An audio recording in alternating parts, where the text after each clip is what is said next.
Nothing.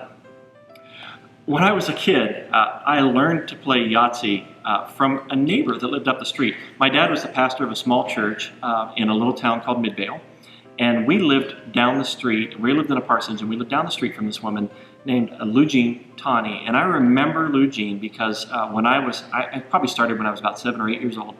I would get on my bike and ride around to just, I'd look for my friends, the kids my age first. If I didn't find any of them, I'd go visit these people from church. And Lou Jean was one of the people that I visited all the time.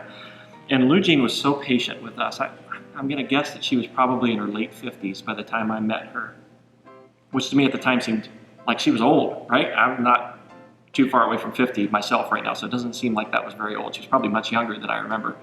But Lou Jean had Yahtzee, and she would, after we sat for a little while, she'd say, "Do you want to play a game of Yahtzee?" And so we would do that, and usually it was on the floor in her living room.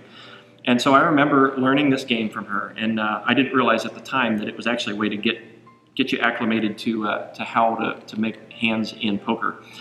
We won't talk about that relative to the United Methodist position on gambling.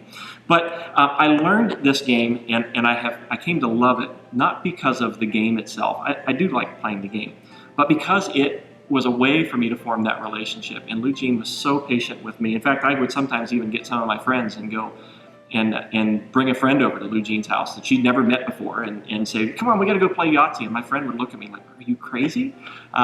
You're going to go to this lady's house and play Yahtzee with this woman?" Yes, and it turned out to be a great thing, because during that time, that also gave us a chance to do something that took the focus away from just looking into each other's faces, but allowed us to form relationships. And it was in those moments of relationship that I came to have a deep and abiding love for Lou Jean. I learned a couple weeks ago that she died recently, and I felt a great sense of loss, not just in my own personal sense of loss, but a loss for the world, because she really got it.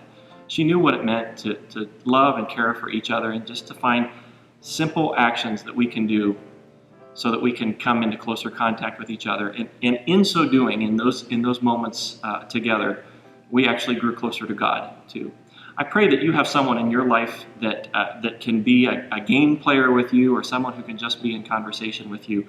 I also pray that you can be that kind of person for someone else. It's probably not the kind of climate anymore where one of the neighborhood kids can just show up at your house for the afternoon. But if you have a chance to make that kind of relationship as a mentor or as just a friend to somebody else, please do. It can mean a world of difference. I do have a pair of 4s, so maybe I can roll out another 2. Nope.